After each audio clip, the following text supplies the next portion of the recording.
In Consumer Corner, we'll take a look at trends and products creating a buzz here in China. On today's show, we'll discuss exorbitant profits in China's funeral industry and where the Chinese government stands on this issue. The month of April opens with one of China's most important cultural festivals, the Qingming Festival, or Tomb Sweeping Day. It's a day when people visit and tend to the graveyards of their dearly departed loved ones and honor their ancestors. Every year around this time, accusations flare up that the funeral industry is literally robbing the living to bury the dead. Traditional Confucianism wisdom teaches Chinese people to respect the elderly and honor the dead.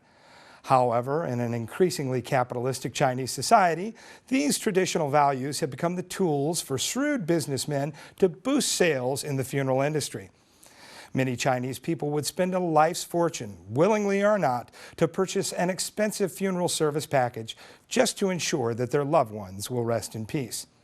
According to the China Youth Daily, in major cities it is not uncommon for cemetery plots to be sold at higher prices than that of actual real estate. Thanks to cheap land prices near mountainous areas, where most cemeteries are located, developers easily stand to make nearly 400% of their profits by selling graveyard plots alone.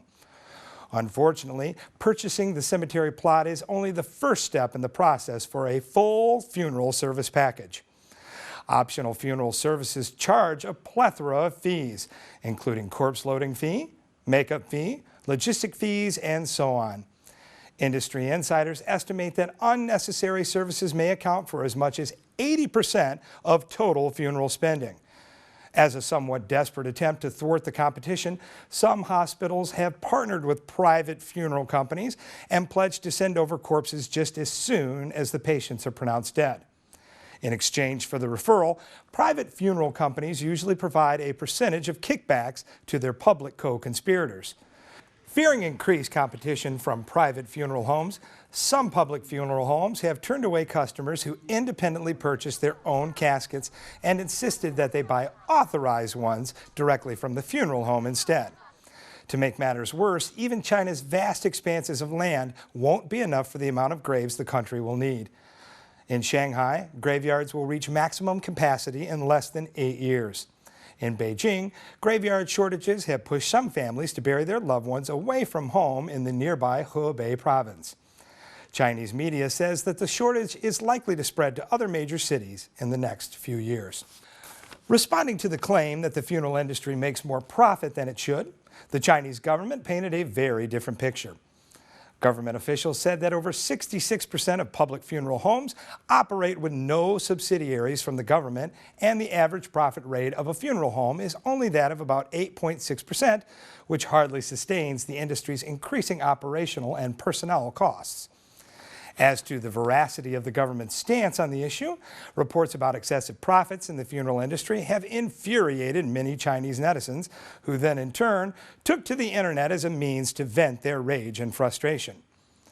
Weibo user TNT1 pointed out that the funeral industry should remain profit-free in order to better serve the interests of ordinary Chinese people. Quote, "This industry shouldn't be profitable to begin with. How dare they mention profit margin? Shame on them. The government should be spending social welfare money on this industry. When are we going to stop profiting from the dead? It doesn't make sense that the Ministry of Civil Affairs tries to take money from people they should be helping." Finally, a netizen complained that the high cost of living and heavy taxation not only serve to make the daily lives of Chinese people insufferable, but even such costs make dying unbearable as well. Quote, "The government should be careful what it says. Every Chinese person knows that we can't afford to live. We are taxed for everything. If our income rose by 10%, consumer prices would increase 30 to 50%. We never have enough money to live. Even if it looks like we're making more money than we used to, our purchasing power has pretty much stayed the same. And worst of all, we can't even afford to die because it costs a fortune to rent a hearse, cremate the body, and purchase a cemetery plot." Coming up next in Guess the Price, we'll find out how well you understand what the cost of living is here in Beijing. Stay tuned.